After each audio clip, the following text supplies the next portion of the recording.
嗨，大家好，欢迎来到《使人驾到了你不知道三国》系列，我是主持人叉叉 Y， 我是金老师。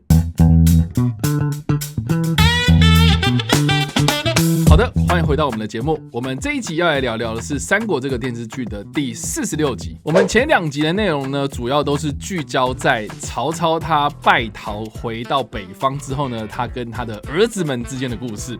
那我们这一集主要都是来聚焦有关于在南方的故事哦。那当然呢，这个最大的主轴呢，就是在于荆州的争夺。那不管是孙权方还是刘备方，都对荆州展开了争夺战。这个时候，曹操在南方的势力，主要就是派遣了曹仁这个将军镇守南方哦。那我们这一集的主要内容呢，就是先来聚焦有关于这个镇守南方的曹仁到底是何方神圣喽。好的，曹仁字子孝，一听就知道他是曹家人嘛，对不对？但是呢，他这个曹家人很不一样，《三国志》是这么说的：太祖从弟也，少好弓马义烈，就是说，从小就展现出对军事啊、武术上面的爱好。这也就算了，毕竟很多人都喜欢舞刀弄枪啊，对不对？他是怎么样呢？豪杰并起时，仁义英杰少年得1000余人。就是在那个乱世当中，曹仁他居然聚集了1000多名的少年人，你在做什么？答案就是超大型黑社会啊！你今天在这个时代聚集1000人，哇，警方可能都会觉得说，这个是角头老大，必须大举出动哈。是。何况在那个时代，你竟然可以聚集到1000多人，更何况那个时候的曹仁估计还没有官职啊，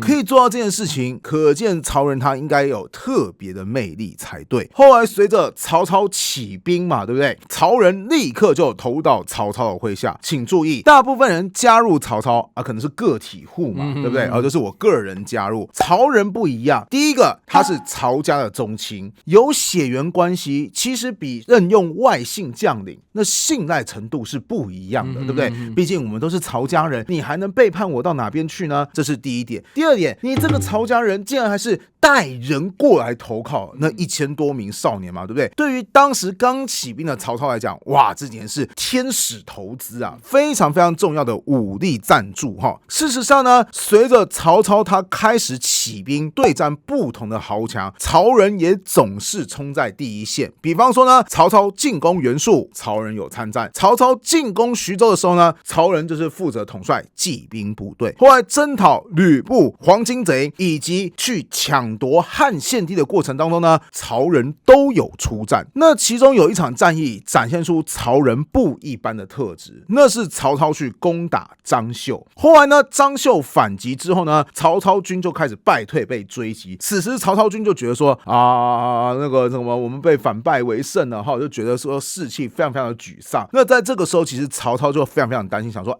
天哪，我们是被追击状态，大家如果再不振作的话，我们有可能从败退变成溃败，到时候就死定了哈。此时呢，曹仁就在军中激励大家说，大家千万不要放弃希望，奋勇冲杀。结果在曹仁的号召之下，稳定了军心，反而击败了张绣的追击。可见曹仁他在当时曹家一众将领当中，哇，可以算是定海神针一般的存在。好了，时间我们就来到曹操很重要的一个时期，什么时期呢？就是跟河北之雄袁绍争霸时期啦。大家还记得吗？主要战场聚集在官渡。可是虽然说袁绍的主力大军在官渡，但是曹操的威胁不是只有官渡前线哦。比方说刘备就在许都以南不断率领军队去攻打曹操的地盘，这就让曹操觉得很焦头烂额，想说，怎么办？我在官渡已经很吃紧了，人家兵力比我多啊，后方还有个刘备，万一刘备跟袁绍对我来个前后夹击，哇，我的战线崩溃，我就完蛋啦。结果此时呢，曹仁就说话，就说，刘备啊，他虽然掌握了军队，可是那些军队是什么军队？那是投靠袁绍的部队，是不是刘备自己呢？不是啊，所以刘备是怎么样？空降去领导一支新部队，他们上下沟通的关系还没有建立默契，所以如果我们这个时候赶快去攻打刘备，反而能够获得成功。曹操就听了曹仁的意见，派遣曹仁出战，结果曹仁就把刘备打败了解决了许都以南的威胁，巩固了曹操的后方。可是最重要的毕竟还是官渡前线嘛，对不对？大家不要觉得说袁绍就是笨啊，就只是屯着大军然后跟曹操进行对峙。其实袁绍也是动用了很多的计谋，其中的计谋是什么？我的部队人数比你多啊，我可以做什么事情呢？分兵啊，从不同方向进攻你嘛，对不对？我分兵的时候，你要是不分兵，小心被我前后包夹；你要是分兵，我就可以削弱你部队的实力。所以呢，袁绍就派遣一个叫做韩猛的将领率领分遣队，准备去夹击曹操。此时曹仁再度率队出战，结果就把韩猛给击败了。袁绍一看到说，哎呀，这个分遣队被击败了，看来这个计谋不好使啊。后来就很少再分兵作战了，极大舒缓了曹操的压力。毕竟我们前面说过嘛，要是袁绍一直不断的派遣不同的部队从不同的方向去进攻，曹操本来就是弱势方，他很有可能就会招架不住。所以可以说是曹仁再次稳定了曹操的军心。后来呢，又发生一件事情，什么事情呢？曹仁跟另外一个部将叫做史涣，直接烧毁了袁绍的运输部队。哇哦！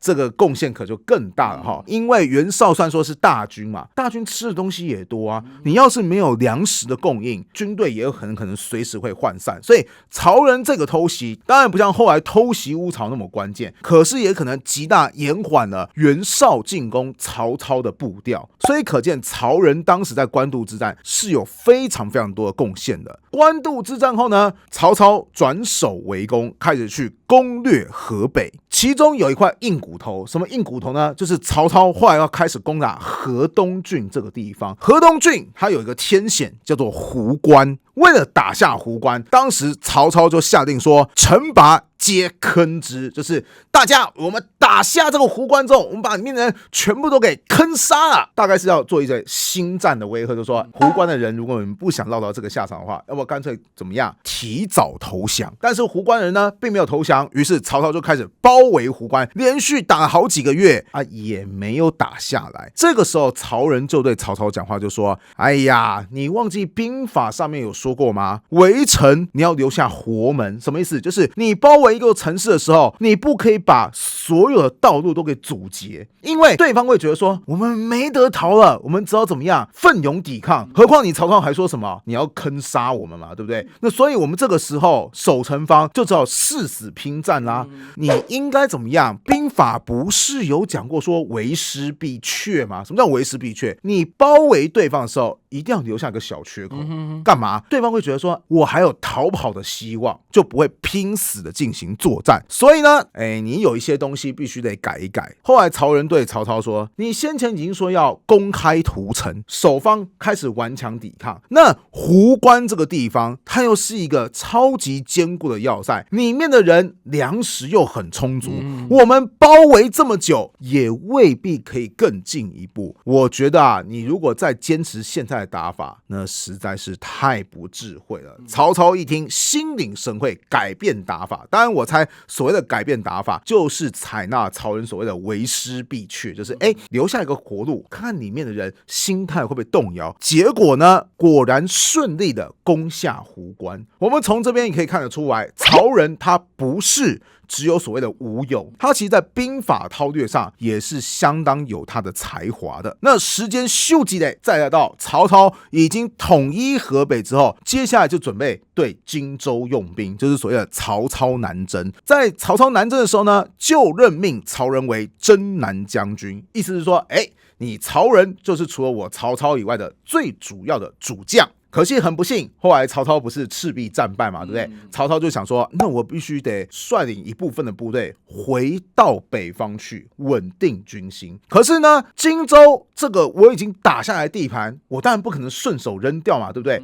必须得有人镇守。谁来镇守呢？当然是你征南将军曹仁啦。那要知道这个时候曹仁他面对的是什么样的情况？就是此时孙吴的部队开始大举进攻荆州。仔细听听看，看当时进攻荆州的东吴将领有谁好了，主将周瑜，底下将领包含谁啊？吕蒙，外而东吴的主将嘛，对不对？甘宁，如果你有玩过各式各样的三国游戏，就会知道甘宁的武力通常都非常非常的高。那周瑜的大军可以算是东吴的精锐了哈。曹仁看到说，对方的前锋来了，他做了什么事情呢？他就说，我底下有一名将军叫牛金，你出去挑战他们。哇，要么你就是曹仁瞧不起对方，但我觉得这可能性很低。要么是什么？就是其实这时候毕竟曹操新败嘛，对不对？这个时候的曹军可能兵力并没有非常的宽裕，所以连曹仁都只好说，我招募敢死队来，我信任的将军牛金，你带兵出去冲锋，不出所料就被对方给包围了。我记得电视剧好像也有呈现这一段嘛，曹仁还在城墙上面为牛金将军击鼓啊，是，然后击到说那鼓槌都还要断掉了。是啊。那历史上的曹仁不是只有击鼓这么简单。当时牛金被包围之后，其实旁边有人说早委屈牛将军了，对，毕竟如果我们这个时候再擅自动手的话，可能状况只会越来越糟啊。结果曹仁一听就不乐意了，立刻率领数十名精兵冲出去救援牛金。结果你想想看，那你人数也只有对方的1/10左右而已啊！曹仁居然把牛金给救回来了，而且史书写的亡其数人，什么意思？就是人死的还没有很多，意思他的损失还不大。当时东吴的前锋军看到说，哇塞，曹军比我们想象中的还要猛啊！于是呢，就选择暂时性的撤退。曹仁就率领的部队回到了城市当中。当时手下就有人说，将军真天人也。什么意思？就是将军你太猛了，你的威猛就好像天神下凡一样，不是我辈俗民所能想象的哈。所以我们可以看得到，为什么曹操特别让曹仁留守荆州，因为曹仁他其实是一个有勇有谋的将军，甚至他的有勇不是只是说很会统帅部队而已，在关键时刻他个人本身的武艺也是非常非常强悍，而且往往会发生扭转战局的功效。那故事说到这边其实在电视剧当中，曹仁已经算是曹操这一边很常出现的将领了。对，你看官渡作战的时候，其实也有曹仁的戏份嘛，对不对？可是我就觉得实在很遗憾，为什么？因为拍来拍去，很多时候都只拍到曹仁而已。是。曹操其实底下著名的武将有很多啊，但我猜电视剧就是为了节省篇幅，因为你真的让每个人都出镜的话，演员就不知道要找多少位了嘛，对不对？而且如果他们才说个几句台词就暂时的结束戏份的话，可能观众会想说这是谁？这个又是谁？谁是谁？我已经不记得了。所以大概为了减少观众的负担以及拍戏的负担，都只好把戏份丢到曹仁身上。那我就想问叉叉 Y， 就你对三国的认识，你有没有觉得说哪一些曹操的武将你是很期待在电视剧看到，但是却没什么出场的？我刚刚就是想到了一个人说这个人呢，在我玩的电玩我很爱用，因为他的造型很特别，他的战力值也非常非常的高，就是夏侯惇。独眼将军夏侯惇。没错，我记得印象中在这个电视剧里面好像只出现过一次。对，就是关羽过五关斩六将的时候就出现那么一次，没了。包含我们前面讲博望坡嘛，对不对？在《三国演义》当中，博望坡领军的就是夏侯惇啊。是啊。你看《三国演义》有描述曹仁的八门金锁阵，电视剧有拍出来。结果夏侯惇要去攻打博望坡，当然后来夏侯惇是被孔明的一把火烧到大败亏输嘛，对不对？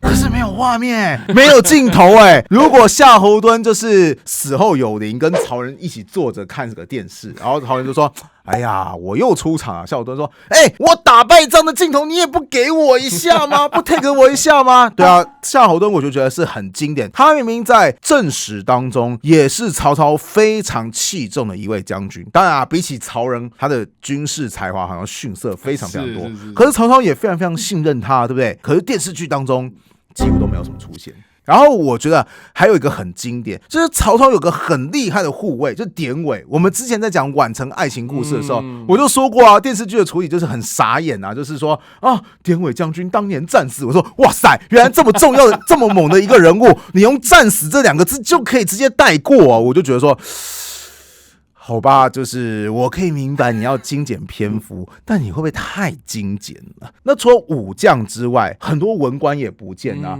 比方说平定整个袁家北方集团的重要军师郭嘉，我记得他也只有出现一幕而已。有，这个有出现，但是好像也是非常非常短暂啊。对。然后呢，我们一直都很喜欢的台南驾驶嘛，对不对？讲棒球的那一位对，他没有出现是很正常的哈。是真正三国志当中的超级智者贾诩，他从头到尾也没有出现过。是啊。好，这边帮忙说一下，我猜会不会有观众在底下留言说，我最喜欢的樊稠将军也从来没有出现过。一个非常非常常来我们这边留言的一位网友啊。对，就是新三国真的精简了很多篇幅，所以就让我很残念说，我很想看郭嘉，我很想看贾诩，我很想看那个典韦开无双，因为典韦是真的在史实当中开过无双的男人啊，我真的觉得太可惜了哈。好的，以上的这个就是我们这一集的内容，我们介绍了有关于曹仁到底是何方神圣哦。那不知道大家在听完我们的故事跟介绍之后有什么样的想法，或是呢，大家也可以来讨论看看说，在这出电视剧里面呢，你觉得哪个人没有讲到，你觉得好可惜啊？欢迎在留言区留言，我们来跟你做互动跟讨论哦。你不知道三国系列，我们下次再见，大家拜拜，拜拜。